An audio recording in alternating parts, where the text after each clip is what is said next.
नमस्कार साथियों, public 24/7 YouTube channel पर आपका स्वागत है।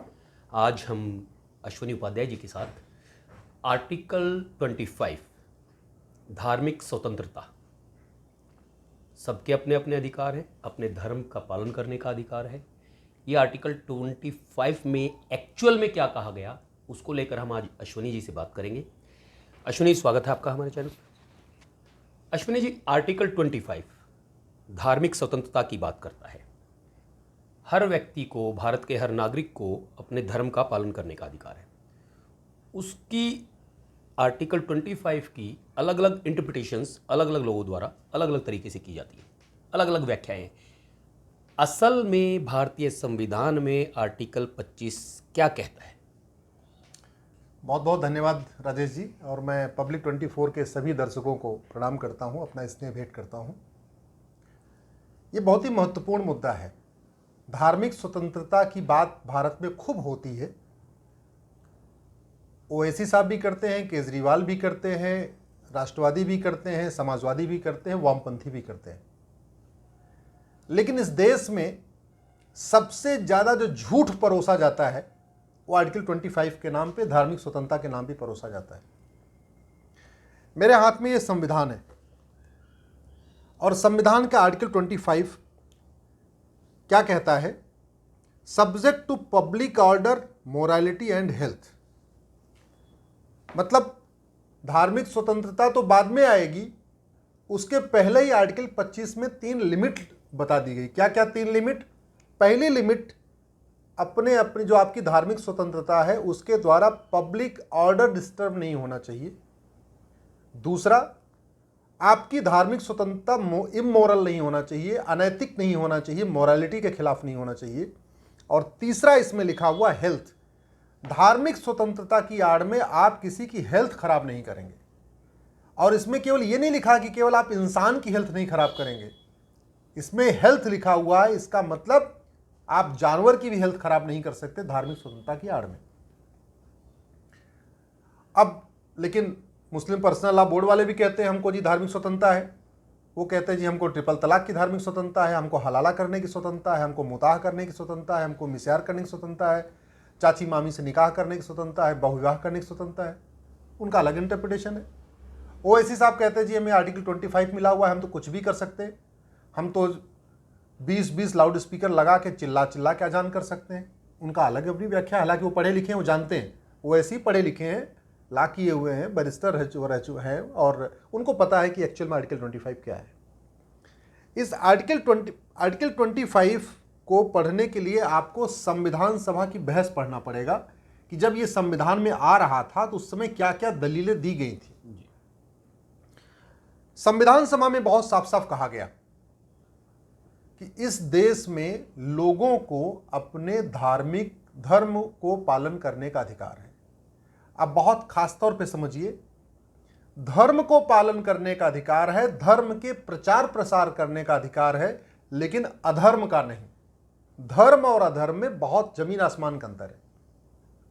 आर्टिकल 25 कहता है कि भारत के सभी नागरिकों को अपने अपने रीति रिवाज पालन करने का अधिकार है। अब यहां पे भी ध्यान देने की जरूरत है। रीति अलग होती है, कुरीति अलग है, और रीति और कुरीति में जमीन आसमान का अंतर है। आर्टिकल 25 कहता है कि देश के सभी नागरिकों को अपनी अपनी प्रथा, जो धार्मिक प्रथा है, उसको पालन करने का अधिकार है, लेकिन प्रथा और कुप्रथा इसमें भी जमीन आसमान का अंतर है। तो आर्टिकल 25 हमें धर्म का पालन करने का अधिकार देता है, अधर्म का नहीं। रीतियों को पालन करने का अधिकार देता है, कुरीतियों को नहीं। प्रथा को पालन करने का अधिकार देता है, कुप्रथा को नहीं। और धर्म, प्रथा और रीतियों के पालन में भी 3 लिमिट लगा दिया। क्या? पब्लिक ऑर्डर डिस्टर्ब नहीं होना चाहिए, अनैतिक काम नहीं होना चाहिए, और किसी की हेल्थ खराब नहीं होना चाहिए। कहने का मतलब यह है कि जब आप अपने मत, मजहब, संप्रदाय का पालन कर रहे हैं, उसका प्रचार प्रसार कर रहे हैं, तो पब्लिक ऑर्डर डिस्टर्ब न हो। कहने का मतलब सड़क जाम करके नहीं कर सकते आप किसी पब्लिक पार्क में कब्जा करके नहीं कर सकते, आप सार्वजनिक स्थान पर जाके हंगामा करके अपना रीतियों का पालन, अपनी धार्मिक रीतियों का पालन नहीं कर सकते। मोरालिटी, आप अपने मत मजहब के पालन में कोई अनैतिक काम नहीं करेंगे, इसका मतलब झूठ नहीं बोलेंगे, फरेब नहीं करेंगे, धोखा नहीं करेंगे, पाखंड नहीं करेंगे, काला जादू नहीं फैलाएंगे, अंधविश्वास नहीं फैलाएंगे। ये हो गया मोरालिटी। तीसरा जो राइडर है, तीसरी जो लिमिट क्या है आर्टिकल 25 की, हेल्थ। अपने रीति रिवाज के पालन में आप किसी की नींद खराब नहीं करेंगे, किसी की हेल्थ खराब नहीं करेंगे, अपने रीति रिवाज के पालन में एयर पोल्यूशन नहीं करेंगे, वाटर पोल्यूशन नहीं करेंगे, अपने रीति रिवाज के पालन में नॉइज पोल्यूशन नहीं करेंगे कि पता चला 20-20 भोंपू लगा दिया और इतना जोर जोर से आरती कर रहे हैं, इतनी जोर जोर से अजान पढ़ रहे हैं कि लोगों की नींद खराब हो जा रही है ना, ये नहीं कर सकते। मोरालिटी का मतलब इमोरल काम नहीं करेंगे, इसका मतलब अपने अजान में, अपनी चौपाई में, अपने दोहे में, अपनी आरती में किसी ऐसे शब्द का प्रयोग नहीं करेंगे जिससे पब्लिक ऑर्डर डिस्टर्ब हो जाए। आप अजान करते समय या अपने धर्म के प्रचार प्रसार करते समय, धार्मिक बातें करते समय किसी दूसरे धर्म को कम नहीं बताएंगे, किसी दूसरे धर्म को ये नहीं बताएंगे कि मेरा वाला धर्म सबसे अच्छा है, तुम्हारा वाला घटिया है, मेरे वाले में आओगे तो जन्नत मिलेगी, अपने वाले में रहोगे तो नरक में चले जाओगे ना। ये आर्टिकल 25 के खिलाफ है। इसलिए ये आर्टिकल 25 सरकार को ये शक्ति देता है कि वो साम दाम दंड भेद द्वारा धर्मांतरण के खिलाफ कठोर कानून बनाए। ये आर्टिकल 25 ही पावर देता है। जो आर्टिकल 25 लोगों को धार्मिक स्वतंत्रता देता है, वही आर्टिकल 25 केंद्र सरकार और राज्य सरकार को पावर देता है कि वो धर्मांतरण के खिलाफ, काला जादू के खिलाफ, अंधविश्वास के खिलाफ कठोर कानून बनाए। कुछ राज्यों ने बनाया है, कुछ राज्यों ने काला जादू के खिलाफ बनाया, कुछ राज्यों ने डायन प्रथा के खिलाफ कानून बनाया है, कुछ राज्यों ने अंधविश्वास के खिलाफ कठोर कानून बनाया है, कुछ राज्यों ने साम दाम दंड भेद के द्वारा कानून बनाया है। लेकिन कुछ राज्यों ने बनाया, सबने नहीं बनाया। मेरा यह कहना है साम दाम दंड भेद द्वारा धर्मांतरण राष्ट्रीय समस्या है, तो समाधान भी इसका राष्ट्रीय स्तर पर होना चाहिए। ये संविधान का आर्टिकल 25 पूरे देश में लागू होता है, इसलिए राज्यों के द्वारा धर्मांतरण के खिलाफ कठोर कानून बनाना पर्याप्त नहीं है। ये राष्ट्रीय स्तर पे होना चाहिए, और राष्ट्रीय स्तर पे भी धर्मांतरण के लिए अलग से कानून बनाने की जरूरत नहीं है। ये मेरे हाथ में इंडियन पिनल कोड है। इस इंडियन पिनल कोड में चैप्टर 15 है, चैप्टर 15। चैप्टर 15 का नाम है offence relating to religion. Offence relating to religion यानी धर्म से संबंधित जो अपराध है उसका इसमें ब्यौरा दिया हुआ है। इसी में आर्टिकल 298 के बाद 298A जोड़ दिया जाए, एक अलग से सेक्शन जोड़ दिया जाए, और उसमें यह कह दिया जाए कि भाई धोखा दे के, काला जादू दिखा के, अंधविश्वास फैला के, फरेब करके, डरा के, पैसे की लालच दे के अगर आप धर्मांतरण करोगे तो आपके खिलाफ कानून या आपको धारा लगेगी। बस केवल इतना करना है, अलग से कानून बनाने की जरूरत नहीं। कुछ राज्यों ने बनाया, मैं उनको विरोधी नहीं हूं, मैं कह रहा हूं ठीक, अच्छा, उन्होंने अच्छा काम किया, लेकिन समस्या राष्ट्रीय है तो समाधान भी राष्ट्रीय स्तर पे होना चाहिए, और राष्ट्रीय स्तर पे अलग कानून की जरूरत नहीं है। इसी आर्टिकल इसी इंडियन पिनल कोड के चैप्टर 15 में एक अलग से धारा जोड़ने की जरूरत है। 298 के बाद 298A जोड़ दिया जाए, धर्मांतरण पूरे देश में अपराध हो जाएगा। फिर ये जो आर्टिकल 25 है, ये कहता है अपने धार्मिक रीति रिवाज में आप किसी भी तरीके का अनैतिक काम नहीं करेंगे। झूठ बोल के शादी करना, झूठ बोल के निकाह करना, धोखा दे के निकाह करना, अपनी पहचान छुपा के विवाह निकाह करना, अपना हुलिया बदल के निकाह करना, हिंदू से मुस्लिम बता के निकाह करना, यह आर्टिकल 25 के खिलाफ है। बिल्कुल। अब इसका समाधान क्या है? इसका समाधान भी हमारे इंडियन पिनल कोड में है। इंडियन पिनल कोड के सेक्शन 493 में लिखा हुआ है कि धोखे से विवाह करने पे 10 साल की सजा होगी। लेकिन ये चूंकि 150 साल पुरानी है, उस समय उतना ख्याल नहीं आया, इसलिए मैं कह रहा हूं बार बार, एक तो हमें नई इंडियन पिनल कोड की जरूरत है। ये पुरानी वाली 150 साल पुरानी बेकार हो चुकी है, ये आज की डेट में बिल्कुल काम नहीं कर रही है।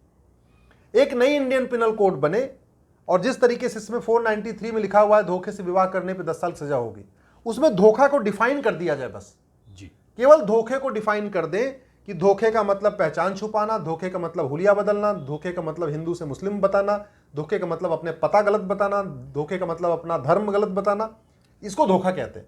इंटरप्रिटेशन हो जाएगी, ऑटोमेटिकली सबको 10 साल की सजा होगी। तो आर्टिकल 25 धार्मिक स्वतंत्रता देता है, अधर्म की स्वतंत्रता नहीं देता।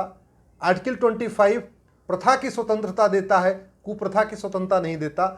आर्टिकल 25 रीतियों को पालन करने की स्वतंत्रता देता है, कुरीतियों को पालन करने की स्वतंत्रता नहीं देता। आर्टिकल 25 धार्मिक रीति रिवाज से विवाह करने की स्वतंत्रता देता है, झूठ बोल के, पाखंड करके, धोखा दे के, पहचान छुपा के विवाह करने, निकाह करने, शादी करने की इजाजत बिल्कुल नहीं देता। इसलिए अब समय आ गया है कि संविधान के आर्टिकल 25 को एक्चुअली इंप्लीमेंट किया जाए। राष्ट्रीय स्तर पे एक इंडियन पिनल कोड नई बने, उसी में एक धारा जोड़ा जाए धर्मांतरण के लिए, साम दाम दंड भेद द्वारा धर्मांतरण के खिलाफ एक धारा बने, एक धारा उसी में जोड़ा जाए झूठ बोल के, धोखा दे के, पहचान छुपा के जो निकाह किया जाता है, विवाह किया जाता है, उसके लिए भी एक धारा बने, तब जाके ये आर्टिकल 25 एक्चुअल में होगा। नहीं तो इस आर्टिकल 25 के आड़ में एक तो झूठ चलता रहेगा, फरेब चलता रहेगा। आर्टिकल 25 के आड़ में लोग 20-20 लाउड स्पीकर लगा लेंगे अपने धार्मिक स्थानों के ऊपर, लोगों का कान फोड़ते रहेंगे, लोगों को नींद खराब करते रहेंगे, लोगों को आने जाने में डिस्टर्ब करते रहेंगे। आप जरा कल्पना करिए, अभी मार्च का महीना आने वाला है जी, सारे एग्जाम शुरू हो जाएंगे, सारे 8वीं 9वीं 10वीं 11वीं 12वीं सारे बच्चों के एग्जाम शुरू हो जाते हैं जी। सुबह बच्चों को 5 बजे उठ के पढ़ने का टाइम होता है, उनको अपनी तैयारी करनी है। लेकिन क्या होता है, तैयारी कैसे करें? इतना जोर जोर से 20-20 भोंपू लगा दिया जाता है, लाउड स्पीकर इतना तेज तेज चिल्लाया जाता है कि 2 किलोमीटर दूर जो बच्चे हैं उनको भी पढ़ना मुश्किल हो जाता है। मेरे घर से 2-1.5 किलोमीटर दूर से इतनी आवाज़ आती है सुबह 5 बजे कि यहाँ पढ़ना मुश्किल हो जाएगा। आप कल्पना करिए कि जहाँ वो भोंपू बज रहा है, जहाँ वो 20 लाउड स्पीकर बज रहा है, उसके 500 मीटर के एरिया में बच्चे कहाँ से पढ़ेंगे? भैया आर्टिकल 25 आपको नॉइज पोल्यूशन का अधिकार नहीं देता। आप आर्टिकल 25 आपको शांति से अपने धर्म का पालन करने का अधिकार देता है। भोंपू बजा के, चिल्ला चिल्ला के, कान फोड़ू, आपको लोगों को डिस्टर्ब करके जो है आपकी इजाज़त नहीं देता। आर्टिकल 25 ये नहीं कहता सुबह सुबह आप सबकी नींद खराब कर दो। आर्टिकल 25 ये नहीं कहता कि अपने आप रीतियों के पालन में दूसरों को परेशान कर दो। और वैसे भी ये जो लाउड स्पीकर है ये कब बना? 200-250 साल पहले। और धर्म और मजहब कितने पुराने चल रहे भाई? 2000 साल से तो क्रिश्चियनिटी चल रही, 2000 साल हो गए तकरीबन। इस्लाम जो है 1400 साल हो गए। सनातन धर्म भगवान जाने कब से चल रहा है। तो लाउड स्पीकर का धर्म से, लाउड स्पीकर का ना हिंदू धर्म से कोई संबंध है, ना लाउड स्पीकर का इस्लाम से कोई संबंध है, ना लाउड स्पीकर का किसी भी धर्म से कोई संबंध नहीं। और ऊपर वाला बहरा भी नहीं है कि उसको सुनाई नहीं पड़ता। अरे वो तो आत्मा के मन की बात जानता है, तो उसको इतना तेज तेज चिल्ला चिल्ला के बताने की जरूरत ही नहीं है। आप मन में सोचिए, मन में ध्यान करिए, तब भी ऊपर वाले को समझ में आ जाएगा। तो मेरा ये आर्टिकल 25 पाखंड का भी विरोधी है। आर्टिकल 25 कहता पाखंड मत करो, धर्म का पालन करो, पाखंड का पालन मत करो। आर्टिकल 25 कहता है आप वास्तव में सीधे सीधे भगवान से कनेक्ट हो, भगवान का प्रचार प्रसार करो, अपने खुदा का प्रचार प्रसार करो, अपने अल्लाह की इबादत करो, लेकिन काला जादू मत फैलाओ, अंधविश्वास मत फैलाओ। ये मत बताओ कि एक बार यहां आ जाओगे तुम्हारा कैंसर ठीक हो जाएगा। ये मत बताओ यहां एक बार आ जाओगे तो तुम्हारा जो पैर का ऑपरेशन हुआ है वो ठीक हो जाएगा। मैं आजकल देख रहा हूं, आज की डेट में जो मिशनरियां कर रही हैं, क्या क्या कर रही हैं जी, वो आर्टिकल 25 की आड़ में लोगों को अंधविश्वास फैला रही हैं। जगह जगह चंगाई सभा लग रही है। कितने लोग चंगा होते हैं मुझे तो आज तक कोई नहीं पता चला, लेकिन हाँ पैसा दे के वहाँ सामने ला के वीडियो बनवा देते हैं, जी चंगा हो गए, चंगा हो गए, चंगा हो गए। कोई चंगा पंगा नहीं होता है, केवल आर्टिकल 25 की धज्जियाँ उड़ाई जा रही हैं। इसलिए मैं, आप लोग जो देख रहे हैं, मैं आपसे निवेदन करता हूँ, आपने इतनी देर में आर्टिकल 25 को समझ लिया है, आप इस वीडियो को ज़्यादा से ज़्यादा फॉरवर्ड करिए, अपने अपने सांसदों को, विधायकों को टैग करके ट्वीट करिए। आप हमको भी टैग करिए, मैं अब आपका रिट्वीट करूंगा, आपको लाइक करके रिट्वीट करूंगा, जिससे आपके सांसदों को भी पता चले। लेकिन जो धार्मिक स्वतंत्रता की आड़ में ये पाखंड चल रहा है, काला जादू चल रहा है, अंधविश्वास फैलाया जा रहा है, धर्मांतरण किया जा रहा है, इसके खिलाफ आप लोग खड़े होइए। ये हमारी सनातन संस्कृति के खिलाफ है, ये संविधान के खिलाफ है। अगर ये देश संविधान से चल रहा है और संविधान का आर्टिकल 25 कहता है कि रीतियों की इजाजत है, कुरीतियों की नहीं, प्रथा की इजाजत है, कुप्रथा की नहीं, धर्म की इजाजत है, अधर्म की नहीं, पाखंड की इजाजत नहीं है, ईमानदारी से अपना काम करिए, तो आप लोग कुरीतियों के, कुप्रथा के, पाखंड के, काला जादू के, अंधविश्वास के खिलाफ खड़े होइए। अपने सांसद से कहिए इसके खिलाफ संसद में आवाज उठाएं, कानून बनाएं, क्योंकि सांसदों की जो प्राइमरी ड्यूटी है, विधायकों की जो प्राइमरी ड्यूटी है वो कानून बनाना। बाकी पार्क में वो फीता काटें, जिमखाना में फीता काटें, किसी जो है होटल का फीता काटें, वो सब उनकी सेकेंडरी ड्यूटी है। प्राइमरी ड्यूटी सांसद की, विधायक की होती है कानून बनाना।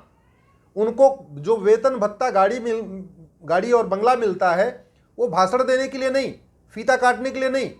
वेतन भत्ता, गाड़ी बंगला मिलता है उनको अच्छे अच्छे कानून बनाने के लिए, इस संविधान को 100% इंप्लीमेंट करने के लिए। 125 बार ये संविधान बदला गया, 5 बार सुप्रीम कोर्ट का फैसला पलटा गया, लेकिन आर्टिकल 25 के स्पिरिट में धर्मांतरण के खिलाफ कठोर कानून नहीं बना, काला जादू के खिलाफ कठोर कानून नहीं बना, अंधविश्वास के खिलाफ कठोर कानून नहीं बना, पाखंड के खिलाफ कठोर कानून नहीं बना। कुछ राज्यों ने बनाए हैं, महाराष्ट्र ने काला जादू अंधविश्वास के खिलाफ कठोर बनाना है, ऐसे कुछ और भी राज्यों ने बनाए, लेकिन ये संविधान पूरे देश में लागू होता है, आर्टिकल 25 पूरे देश में लागू होता है। उसकी स्पिरिट में राष्ट्रीय स्तर पे एक कानून होना चाहिए और अलग से कानून की जरूरत नहीं है। एक नया इंडियन पिनल कोड बनाया जाए, ये 1860 में मैकाले का इंडियन पिनल कोड खत्म किया जाए, इसी में एक चैप्टर डाल दें ऑफेंस रिलेटिंग टू रिलीजन, उसी में काला जादू को भी अपराध घोषित कर दें, धर्मांतरण को अपराध घोषित कर दें, लफ्ज़ जिहाद को भी उसी में अपराध घोषित कर दें। जो साम दाम दंड भेद द्वारा निकाह किया जाता है, झूठ बोल के, पहचान छुपा के, वो भी इसी में कवर हो जाएगा। अलग अलग कानून नहीं चाहिए, कानूनों का मकर जाल नहीं चाहिए, बल्कि एक चाहिए, one nation one Indian penal code, उसी में सारे अपराध उसी में कवर हो जाएंगे। तो मुझे लगता है कि आर्टिकल 25 की जो स्पिरिट है, जिसलिए संविधान में आया, जो बाबा साहब कहते थे या बाकी संविधान निर्माता कहते थे आर्टिकल 25 के बारे में, वो तब जाके लागू हो पाएगा। धन्यवाद अश्विनी जी।